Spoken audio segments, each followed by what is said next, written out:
Greetings and good morning. Today we are watching another episode of Career Corner from Chetana TV. Today I am your host Dr. Sanhita Sanyal, and today we have Professor Ujjwal K Chowdhury with us, Vice Chancellor Adamas University and Dean, School of Media, Communication and Fashion. Welcome, sir. Thank you. Today we are going to talk about something which is inseparable to our life. We need it in the morning, we need it before bedtime, we need it to update and entertain ourselves. Yes, we are talking about media and communication. So let us begin from the beginning. Sir, we want to know about the evolution of communication, how it all started. You can consider any communication starting with speech, then symbols, use of symbols, and as gradually letters, alphabet came, then the other form of writing had also come, other form of communication had come. So if you go into history, speech, it is called, the origin of speech is almost 500,000 years ago. That's 5 lakhs years ago. But symbols, when the first speech was different, but when symbols came, it said that the symbols started around 30,000 years ago. And the oldest paintings, cave paintings, were the first symbols used in the upper Paleolithic age, Paleolithic era. That was the beginning of symbolic communication. If you look at writing, in Iraq and Egypt, writing started. These were early writing, instances, which was almost 3200 before Christ. That's around 5200 years ago. However, the Chinese writing, which is also considered to be quite old, is around 1500 years ago. That's 3500 years ago. And writing also evolved in various forms. Writing initially were on leaves, on rocks, and then gradually paper came much later. So evolution of communication in the form of sound, symbol and writing happened in this manner. But modern technologies of communication is very different. We can speak about it later. Yes, sir. We all know that a child communicates with his or her mother, right? And the entire environment. So how do we evolve from there? Child, the first communication is often a cry. Coming into a new world, completely unused, completely, something that the child faces first time, unprecedented for it. So a natural cry comes. And then the first bonding is with mother. Gradually, the child communicates through sounds which may be very different from the language that the parents speak. But naturally the child picks up the language which is in the environment. And that first language, and therefore many a time we find the parents may be Bengali born, but if they are speaking some other language and they're staying in some other part of the world and speaking some other language, the child is far more comfortable in the language that it has heard first. And it picks up that language and it evolves. Meanings to it, the vocabulary is limited, the meaning to it is many times the child expresses through symbols, with expressions and all, and it gradually evolves, picks up new technologies as it goes up. So, as was my first response, anything starts with a speech, then symbols, and then writing. Because writing is an evolved form after symbols and expressions are there. Thank you, sir. That was a wonderful explanation.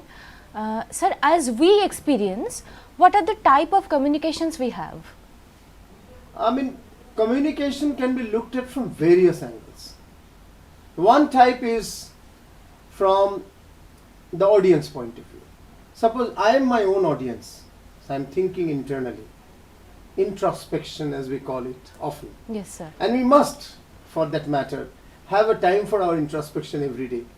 Sometimes we are sitting alone all day, the introspection is a little too much. But even in a crowded home or a crowded place or amid large number of people, there must be me time or I time. And this introspection is intrapersonal communication within the person. And there must be some people in the world with whom each of us should communicate one-to-one. That communication can be for various purposes. It can be just a bonding with the mother and talking very small little things of home with mother. It can be with someone you love. It can be with someone who is a child to you. So there's a different feeling of communication there. Care for the child. It can be with a friend who is far away, and in these days of lockdown that's quite common.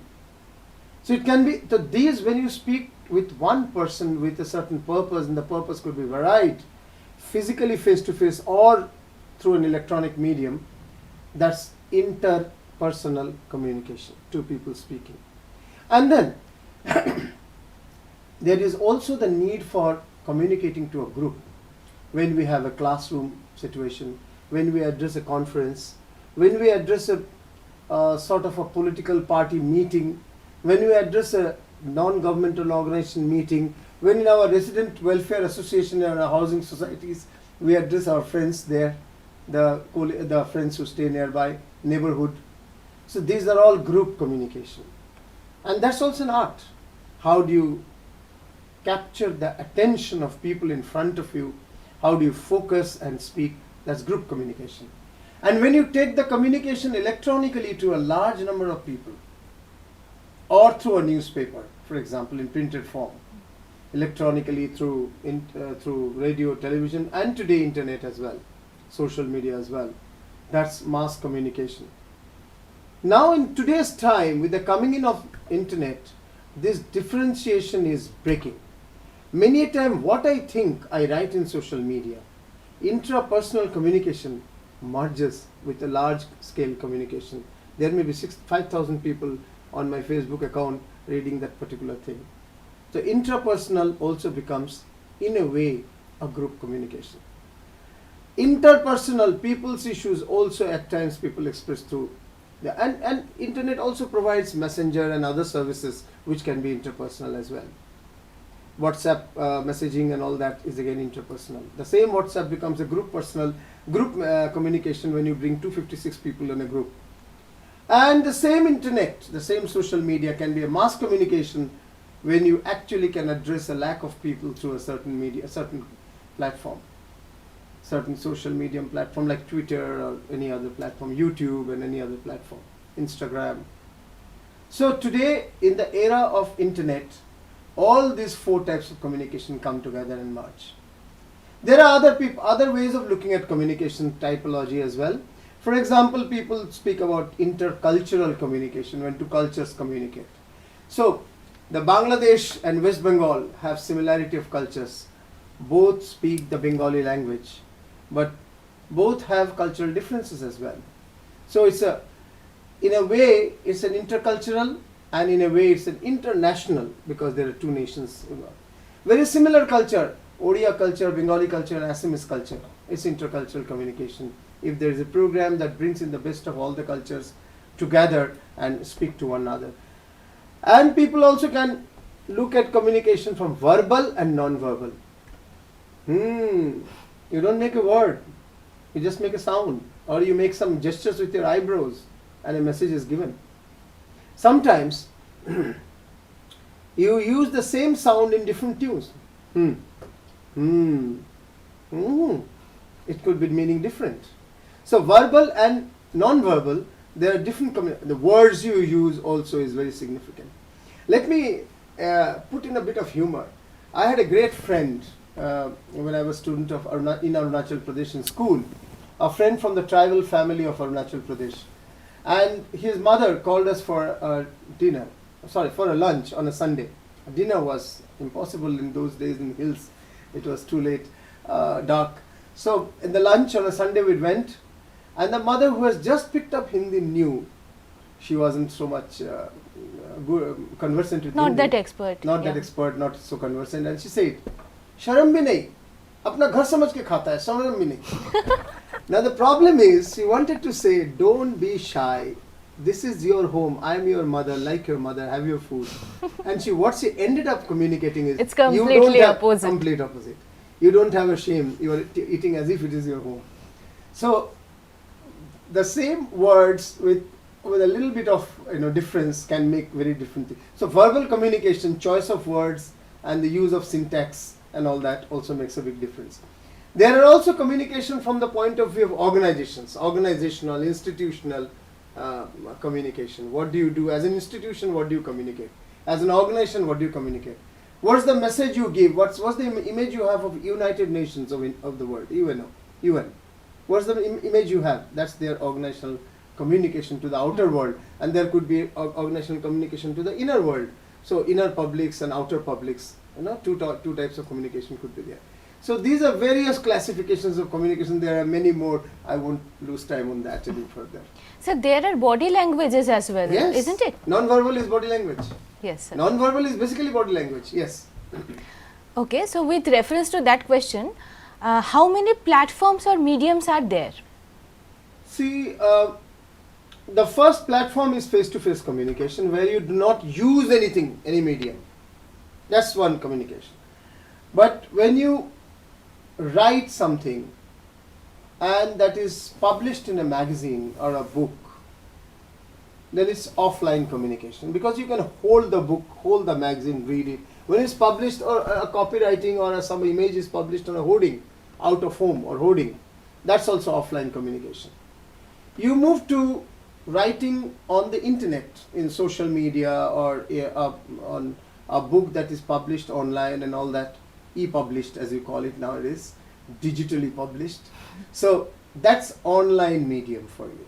The online medium which you cannot, which you get it through the electronic medium, through the internet, but you cannot hold and read the way you read a newspaper or a magazine. Right. So offline, online. Then there's on air, where you cannot, which comes through waves. So radio, television, these are on air medium. And then there is on ground. On ground, when you are addressing an organization, a group of people, or you're singing, or you're dancing, or you're presenting an event, or you are selling a product through a communication, a very interesting, humorous communication. So there are in malls many a time these musical and small programs keep happening, road shows keep happening. So those are on ground. So on air, online, offline, on ground, and the mother of all media now is the on mobile. Because in mobile you can get on ground exhibition also. You can get offline newspaper as e-paper. You can get online communication of social media, internet anyway if it's a smartphone. And you can get radio and television and cinema as well.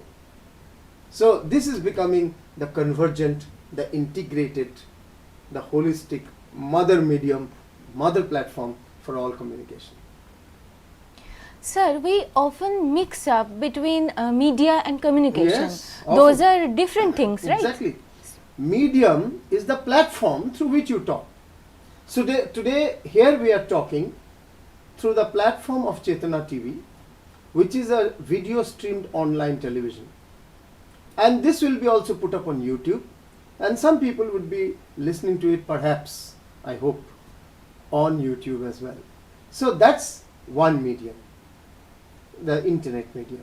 Sometimes we use the television set, electronic television, as another medium, radio as another medium, newspaper as another medium, a public meeting or event as another medium, a classroom, a workshop as another medium. So these are mediums. The mediums are value neutral. What you speak through the medium is entertaining sometimes, the medium is informative sometimes, the medium is educating sometimes. So what you use that medium, the purpose, that purpose is communication. The communication's purpose is to inform, newspaper, to educate, books, to entertain, television, cinema, radio, music, all that, to engage, all medium supposed to be, and if you cannot engage you lose your audience, to interact, internet based or social media based, to change behavior, advertising, to influence your purchase behavior, advertising, to bring in new beliefs, cultures and images or reputation, public relations, to engage again in events. So these are all communication functions. So what you do to engage, to entertain, to inform, to educate, to infotain, information plus entertain, to edutain, education plus entertain, these are all communication functions, purposes, goals of what you are doing, or what communication you are doing. And how do you do, on what platforms? Where do you do? Those platforms are media. So media and communication, not exactly the same. So Infoten and Eduten, those are two new words we heard today. Sir, what about the machineries and technologies Yes. that expand the power of communication? With the rise of electronics and telecommunications, media platforms have also evolved. The first media platforms were plain talking to the people. There's a Right. large group of people, you shout at the top of your voice, friends and countrymen, here is Brutus, whatever you do. So that is the first communication, Yes. straight from your heart without any intermediary machinery. Then the communication you started when the amplification of sound came, or the concept of it came, then they started using mics. So you go from place to place using mics. You have Jatra and others using mics to take the folk culture, the folk forms of communication. The Dhindhora, Dhindhora, in Hindi it's called Dhindhora, very good. So Dhindhora Pitna. So you go around and Shuno, Raja, Adesh, all that. So that was the next form of communication. And then paper was, paper was invented. Printing machine was invented, Caxton, if you remember, printing machine was invented by Caxton. And then the concept of printing something and propagating it, physically taking it to large number of people came. And it still continues in the form of newspaper that you read in the morning, but with all humility I'll say the life of the newspaper is now going down. And it's only a question of time that it will die out. But that's a different issue. That communication started, and it has remained for such a long time. Almost for 3,000 years plus, 2,500 years plus, it has been there in some way or the other. So we move to the next, then comes the electronics evolve, we get radio communication from Marconi, I suppose. We get the radio communication. Also radio communications, some of the principles and practice, first initial principles and what you call the technology partially has been also developed by our own Jagadish Chandra Bosu in Bengal. However, the full development happened in Europe, and then we got radio. Radio brought in the audio waves, catching the sound waves through sound waves, understanding frequency of sound waves. This was done. The same concept evolved, and along with sound, the video was also captured, and that brought in television later on. So the audiovisual communication came later through television. And as the internet grew, internet initially grew for defense sector and then came in the commercial use. So as the internet grew, the communication gradually became first again text through the internet, from text to images through the internet, pictures, and then sound through the internet, and now audiovisual through the internet as well. So we have moved from no intermediary to all intermediary today. Today, if I have to speak with you from two different places, we have to use a telephone. Right. And if what we are speaking is to be taken to a large audience, there has to be a camera, there has to be a sound system capturing it, and there has to be an internet taking it to a larger audience, or a television screen if it is analogous taking it to a large audience. So we need to have intermediaries today to make our communication powerful and reach out to people. So let's go back for a while. After World War II, there was a change in the nature of communication world order, right? So can you just explain a bit? Before the Second World War, World War II as you said, if we look at the world politics, it was revolving around Europe. Europe were the colonial powers, and the rest of the world was gradually colonialized. Even for that matter, the most powerful nation today, as is called, is US. We don't know how long, but then this is a nation of migrants.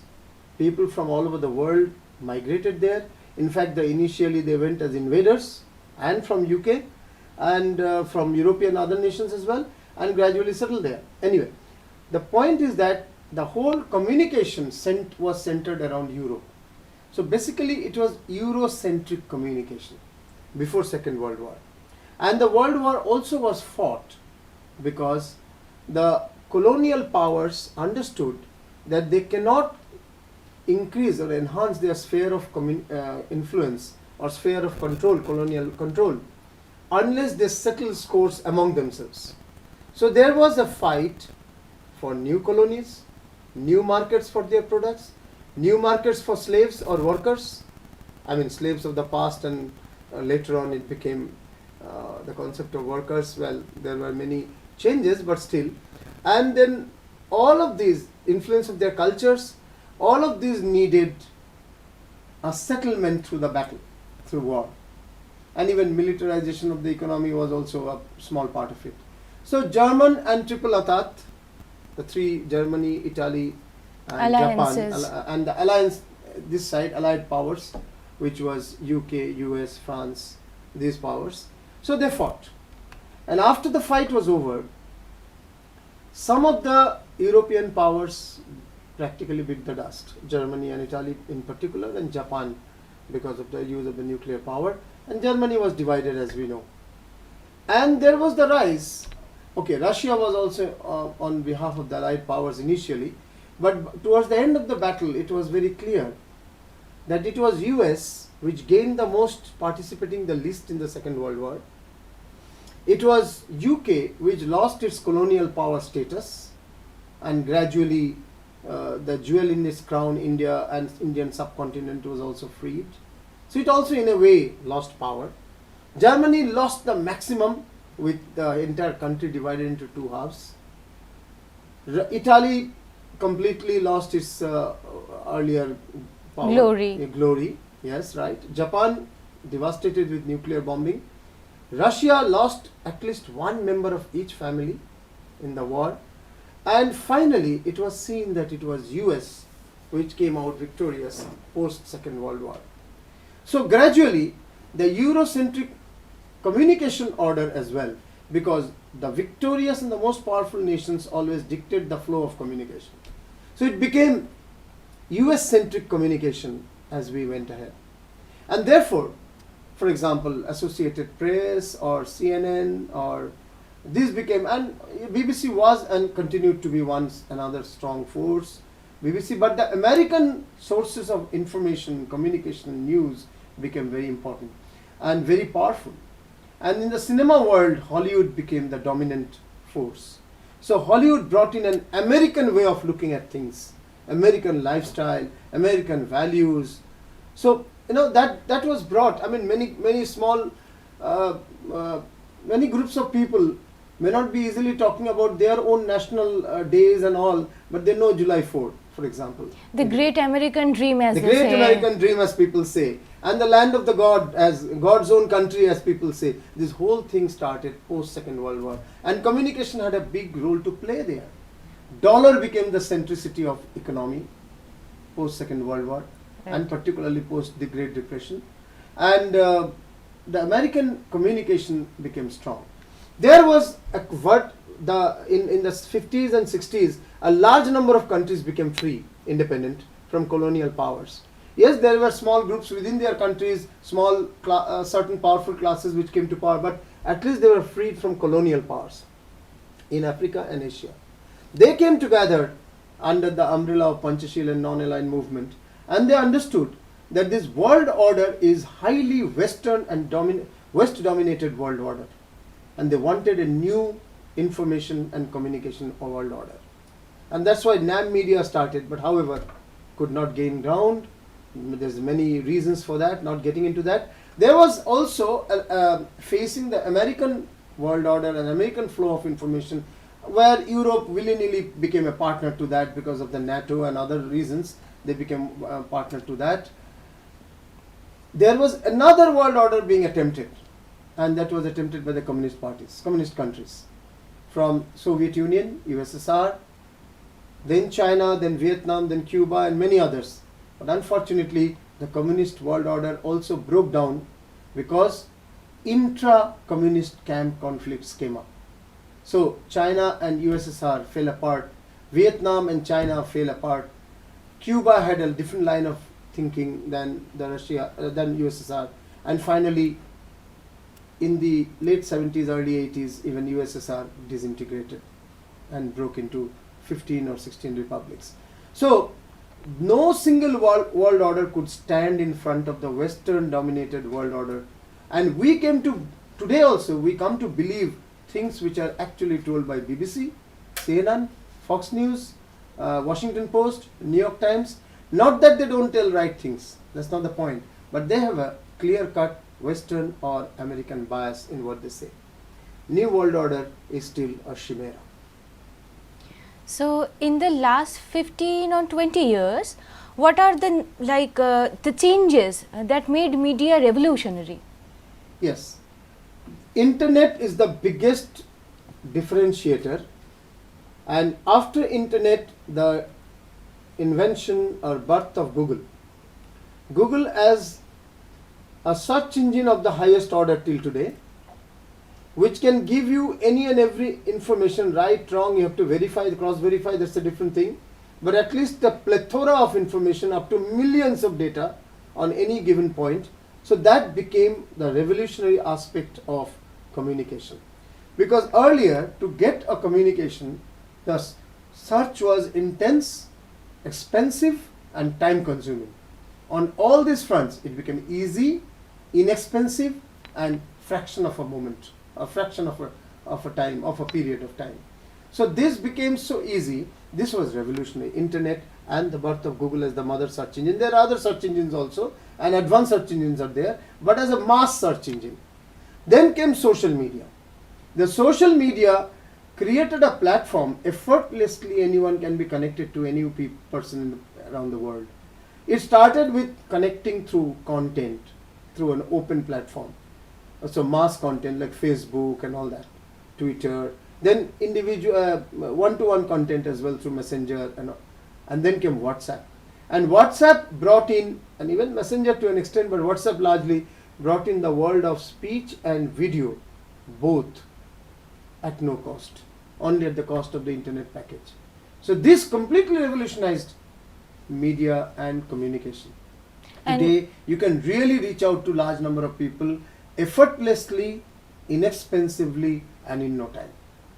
And US is still playing their part, right? Yes. Here? US is still dominating. Obviously, most of the servers are located in US, and algorithms are biased towards the Western world. It's bound to happen. And we are talking of the Chinese apps, but whatever apps we are using has a Western bias. Yes, Chinese bias also were there in some of the apps that they started, but how much of it is espionage and all is to be proven. But Western surveillance has come to be accepted over the last 70 years since the Second World War. So now let's go to some technical issues. We know there are consumer and there are producer. So how different are the perspectives of both in regards very good communication? So Agle Janam Mein Mohe Bitiya Hi Kijo is a tear jerking serial, was a tear jerking serial from Z TV.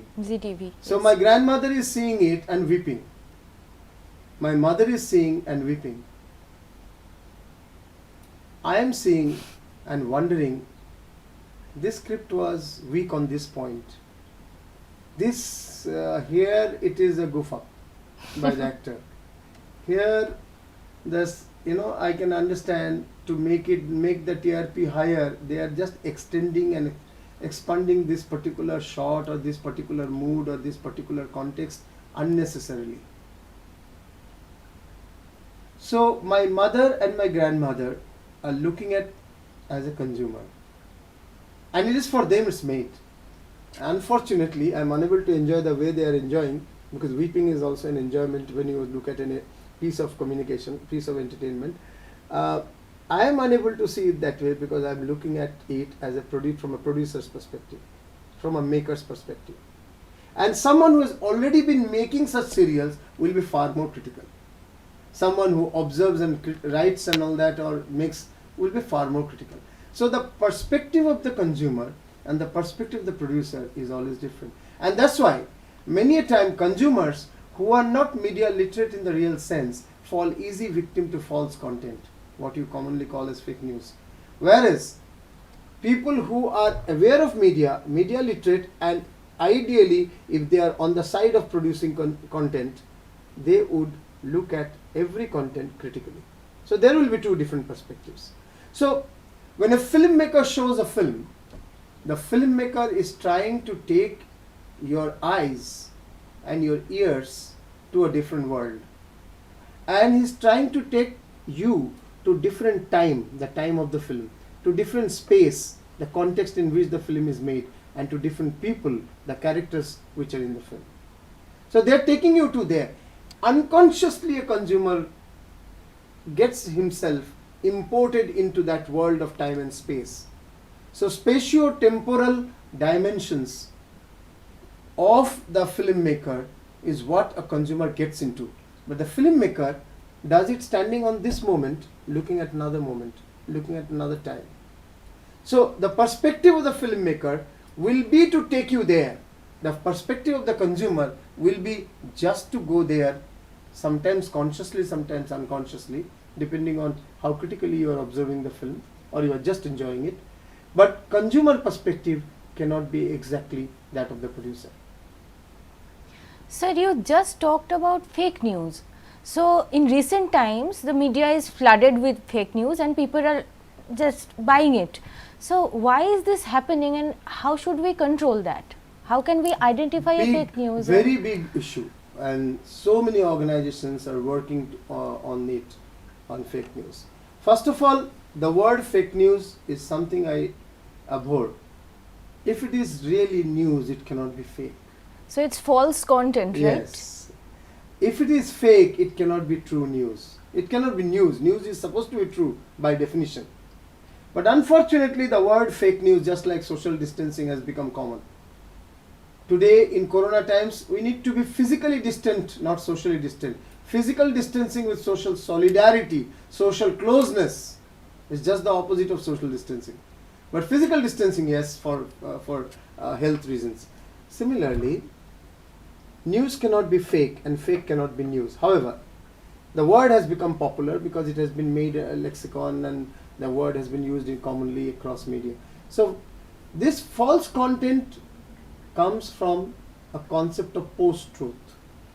For example, I have been fed on the staple food of India is great, Indian 5,000 years history is uncomparable, we are born to rule the world, we are born to become Vishwaguru and all that. If I am fed and then I am told Jana Gana Mana has got United Nations Best National Anthem Award, This is... I will accept it. I will accept it because my mind is conditioned. It's called confirmation bias. My heart believes that Indian national anthem is the bound best. to be the best. And this piece of news confirms it. Confirmation, my bias is confirmed. So confirmation bias is there. I readily accept it without getting into the truth. Is there at all any best national anthem ever done by the UN? Never done. Never done. But I love it because I believe in it. Irrespective of the factual status, I believe in it. So someone has passed it as fact, I lapped it up. There is also a saying that Bengali is the sweetest language of the Bengali world. is the sweetest language of the world. Assamese say Assamese is the sweetest language of the world. Some bhakts would like to believe the current Prime Minister of India is the best Prime Minister in the world. So it goes on. Didi is the best leader of the world. So it goes on. So this is one, post-truth. Truth is one, and what you believe to be truth and you accept it irrespective of whether it is wrong or true or false, post-truth has come up. And this has come up very much in recent times, in the last 10 years. It's the last 10 years phenomenon. And if you remember, Obama, the sitting president of US, second time, though he was not a candidate second after 2 times, as you know, in US you cannot be a third time president. So the candidate was Hillary Clinton, and the challenger was Donald Trump. And Donald Trump almost made it a post-truth to a large section of Americans that Barack Hussein Obama is a Muslim born in Indonesia, migrated to US, and that's how wagera. And then Barack Hussein Obama, because the name Hussein was there, It was easy to make, and people easily believed it because Hussein is always a Muslim name. And he had to come out with his birth certificate, put it on Twitter, and the proof of his upbringing, put it on Twitter to counter it, though he was not the candidate. For the sake of the winning of his party candidate Hillary Clinton, who finally did not win, that's another issue. So the post-truth became a powerful concept from there on. And this continued. It continued. So irrespective of the fact, whatever is the fact, what is being propagated and shared, and WhatsApp made it easier. So you can start one post-truth or one fake news as quote-unquote or false content early in the morning from Delhi. Put it to 256 groups or 300 or 500 groups. Each group has 256 members in WhatsApp. And each group is given the instruction to take to the next 200 level. So each group member will take to 200 another groups. They will take to another 200 groups. By the afternoon, in 10 hours, that false content becomes a national news. And you have the favorite media who would work on your instruction, and they will propagate that almost as, or at least they will put it as a debatable issue, which has no base. So there are two types of things that goes as false content. One is misinformation, one is disinformation. When I get an information which I feel very happy about, though I don't even think whether it's right or wrong, and I forward it to people. So I am only a messenger through which the message goes. So that's the misinformation. But if I am the originator of the misinformation, the false content, that is disinformation. Then I'm feeding it to I'm feeding it to the entire channel, very well said. So disinformation is worse than misinformation. And we need to make a media literacy a national movement. Why does fake news or false content succeed? Because people forward, because people share. If I start a disinformation campaign against someone, could be an organization, could be a political party, could be a lady and a character, a so-called quote-unquote character. It could be an institution, could be any NGO, anything. It could be a corporate house. If I start a disinformation in the morning and it is not shared beyond few, it loses its power. So we just should start to ask questions. That's the point. We need to be taught to be media literate to understand what is right and wrong. And there are 30-40 cues, C-U-E-S, cues, by which we can understand that this may not be true. In the picture, if you look into the number of the car number, the place can be understood. They will look into the attire people are wearing. There have been many news which are of Iraq passed on as Indian stories. Exactly. There has been rape scenes of cinema, in a Bhojpuri cinema passed on as a real life situation. There has been stories from Bangladesh which has been shown from West Bengal and told how atrocities are being inflicted upon a certain community. There have been false content like this left, right and center. Because we don't care to see the names on the boards of the shops and the location and the language is understood. We don't care to see the numbers of the vehicle, number boards, the dress of the people, the type of complexion, the type of even sometimes the language they speak. Many things we don't note. And then who originated it? From where did it come? Which chain is showing? Who stands to gain and stands to lose if this becomes a mass content? That will also tell many a time whether it's right or wrong. And cross-verification culture itself is not there. It's not about just politics. It can be harmful socially. We know how many lynchings have been done in India because of false content. Exactly. And lynchings of all types. On the ground of being a thief, a Muslim guy in UP was lynched and killed. Similarly, some two guys in Jharkhand and two Bengali guys who went to a tribal area in Assam. And very recently in Palghar, two sadhus who were mistaken for thieves, and through WhatsApp group messaging there was a crowd which became murderers and killed. So there have been instances after instances where people have been killed on rumors being peddled, which is false content being peddled on the WhatsApp.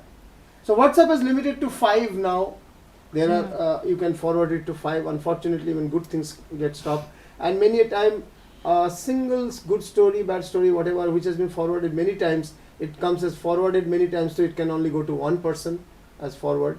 So there are some mechanisms, but there are more mechanisms required. Google is trying, Facebook is trying, but there are many more things.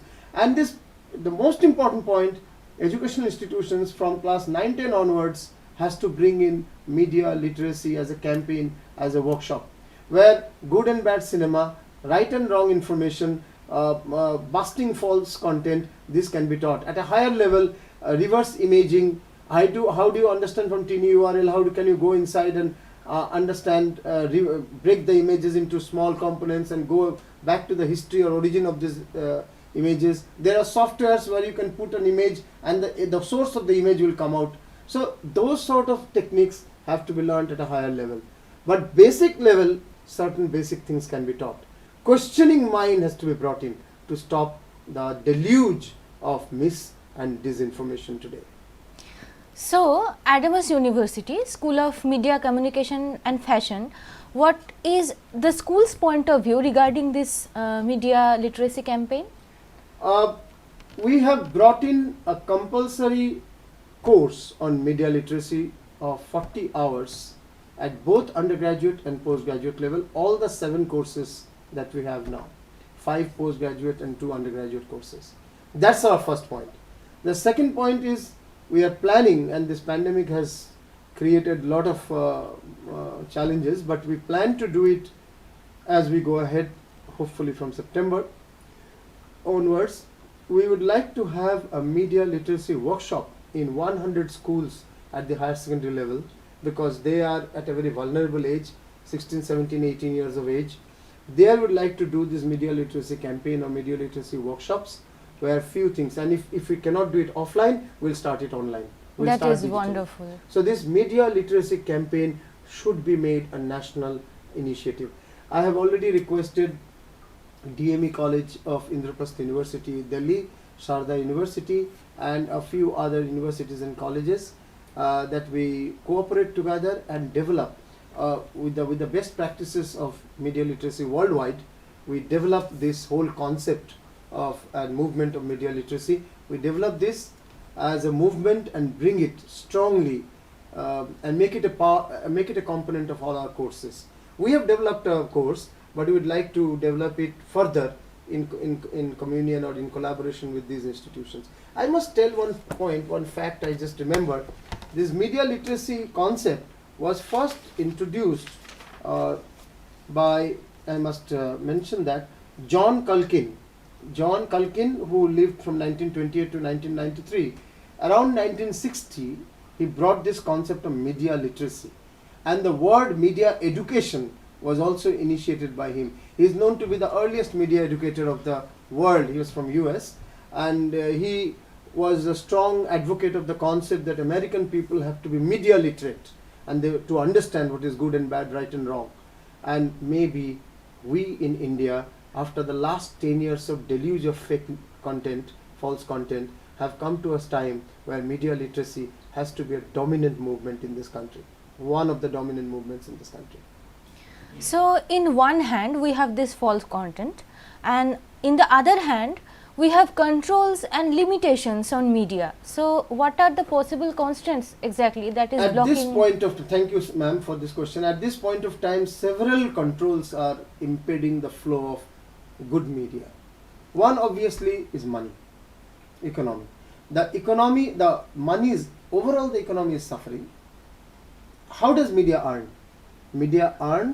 Media takes certain content to an audience, and certain people want to reach that audience, and to reach that audience they give advertisement, they give advertorials, they market, they sponsor and all those things.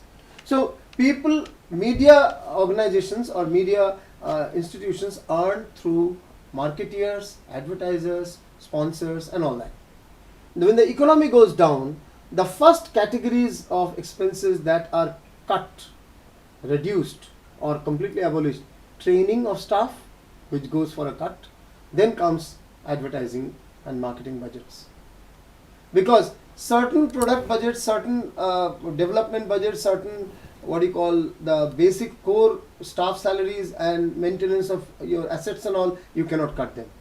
So first you cut training, then you cut advertising and branding, and then you cut research and the product development, so that you can at least concentrate on the current good products. That's how what happens in the economy. So media's economy is facing unprecedented crisis in India. Unprecedented crisis, and we can talk that with some more details later on. So money and non-availability of resources is the first limitation. Second limitation, unfortunately, media, irrespective of the fact that whether we have emergency politically or not, we had emergency under Indira Gandhi for 19 months, and that time media was asked to stand still or asked to stop its work or reduce its critical tone. Media started crawling and begging and all, except a few very notable exceptions, like for example Indian Express and a few others also, who came out with blank editorial in protest of emergency. But emergency were black months. They were open deriding and controlling and limiting the media by the government, by bureaucrats who used to sit in media offices. But today we are at a time where there is an indirect impact on media. So by dint of mechanisms of not getting ads or financial support from the government, and the corporate financial support being limited in economic crisis, the media is bound to be pro-government today. Large media particularly, very small media, independent media, social media, internet-based media can still afford, but large media are bound to be pro-government for economic reasons. Then there are other reasons: the surveillance, the control, the official and unofficial instructions. We have seen how senior editors have lost their jobs, from Milind Khandekar to Avishar Sharma to Punya Prasun Bajpayee to many others, several others, even in Bengali media also, without taking names. Across media we have seen people, senior journalists, senior editors losing jobs because independent voices were curtailed or are being curtailed. So that's another political control, surveillance. That's another control on media. Third is the pressure of the entire media economics dependent on TRP and circulation. So for TRP's sake, certain stories need to be told. So you need to put a guy with a shaven head and a big tilak and a saffron on the body, saffron attire, and you have to put another guy with a cap, with a skull cap or a topi and a big beard and a al-khalla, and you have to make them debate, because these debates bring in attention and thereby TRP and thereby advertisers' money. Whereas these debates may not be reflecting social reality. The average Muslim may not be this way and the average Hindu may not be this way, but still you have to create these debates. You have to create several other conflict situations, because unfortunately in times of fake news and in times of controlled media, in times of a large section of people falling prey to all these media require, the audience requires such drama to be played on day in and day out. So, how are the youngsters in your school are prepared for the next decade of communication? At this point of time, we have taken a different stand than the usual media education approach. Usually media approach has been a journalism school or an advertising school, a film school or a PR course. I do not say that there is no value of this. At a certain level, particularly at a higher level, there is value. Post-graduation particularly, there is a value. But I do strongly believe, just like medical science, a doctor cannot be a doctor unless he has known the entire physiology and anatomy of the human body. Anatomy is the external and physiology the internal. Entire human body should be understood, learnt well before he becomes an ENT specialist, ear, nose, throat, or a heart specialist, or an orthopedic, or a gynecologist, whatever, oncologist, whatever. But unfortunately in media, people were taught to be an advertising professional or a filmmaker or a journalist and things like that. Our belief is that belief is not because we believe in it, it's based on what the reality in the industry is, and particularly today, that there is a situation of media convergence. Multiple media are coming in one platform. So one needs to understand the entire media completely. All the functions and platforms of media. Functions, as we said, entertain, inform, educate, infotain, engage, interact, all those empower, all those functions, and all the platforms, radio, television, internet, newspapers, magazines, outdoors, all the platforms, events, all platforms and all functions need to be understood. And then broadly these functions and platforms can be clubbed under three heads: journalism, that is news media or media of information; entertainment, that is all forms of entertainment, radio, cinema, music, television, everything; and brand communication, anything that builds up brands, services, product or product brands, or individual celebrity brands, whatever. So all these three require these functions and these platforms, and one needs to learn all these three at the foundation level, particularly at undergraduate, because it's a half-baked knowledge at class 12 when someone thinks I'll be a journalist, and later on finds, I took up journalism but I would have done better as a filmmaker, or I'll be a filmmaker. Oh wow, such a beautiful actor, actor, actresses and activities and all that, it's a glamorous field. And later on find, I had a flair of writing good stories from real life. I could have been a better journalist. I could have been a better copywriter. So it's better to introduce all, and it's good to introduce all of this. Also, these are interrelated.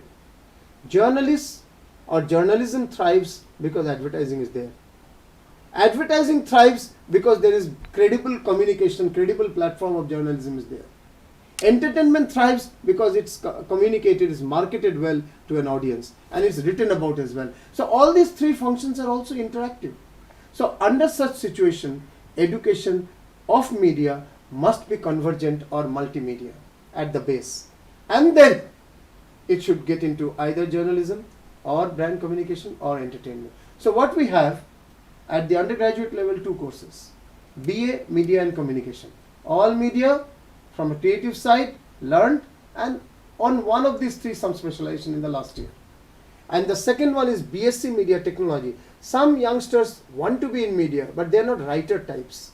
They are not big so-called quote unquote highly creative types.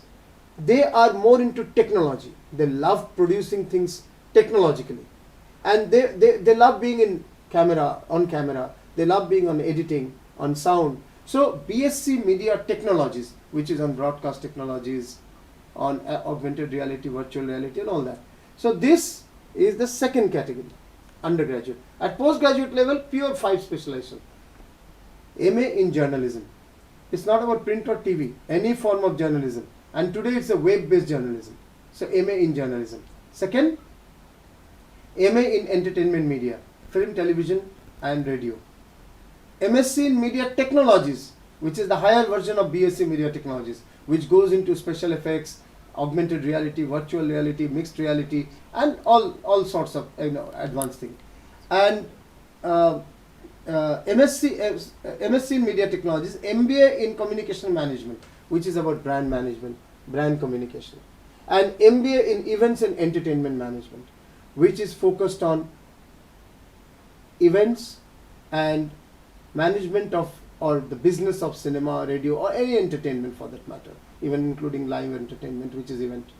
So these 5 are the postgraduate courses which are focused on niche areas, specialized. But at bachelor's level, it's more of a convergence. So we are almost in the end of our interview. So I have one question, that in this situation, COVID-19 situation, how are your faculties and the provided infrastructure is helping the students to continue classes and motivated? Yeah. First of all, there is a huge impact on COVID-19 on media and communication. That's another subject for a long discussion. But as far as education in the COVID-19 is concerned, media has 3 levels of education. One is the conceptual level, theoretical level, which talks about models. There are different models, different theories, different concepts, different historical evolution of media, laws and ethics, all those are there. These can be, a lot of content can be developed in the form of PowerPoints, self-video, curated video from YouTube, curated links and content, then case studies, PDFs of case studies, and SlideShare content. All these can be clubbed together, made into learning resources as per the purpose or outcomes, learning outcomes that is being aimed for, and this can be communicated online to the learner. And then sessions over Zoom or Google Class can be done, where interaction can be done with the students to clarify these points. So that's one area. The second area is, how do you really execute many of these? So how do you write a copy? How do you write a script? What is the difference between script and screenplay? A raw story you get, how do you turn it into script and screenplay? How do you, for example, what are the phases in production?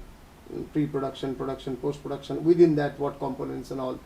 Then for example, what are the elements in an advertising in a body? What an ad campaign or a PR campaign entails? All of these things can be taught largely online as well. Certain examples, cases, videos can be shared, and a good discussion, face-to-face discussion, but online, not face-to-face, online discussion with people face-to-face online through Zoom or Google Meet or any other. Those can be done, and they are being done at this point. The last component of media is actually doing what you have learned. So you have learned photography, going out and doing a photography and putting up an exhibition. So we have learned filmmaking, going out and making a short film and putting it up. Now there comes the challenge in digital education. So there is a concept called virtual studio. We are developing it. Virtual studio, physical studio we already got. We are shooting in one of the physical studios only. But virtual studio we are developing. We have started by giving manuals. How do you edit? What do you edit? How do you shoot? How do you make a good blog? How do you design a good blog? All these manuals are already being shared. But pure virtual studio is yet to be done, and that will be the next work ahead in couple of months from now.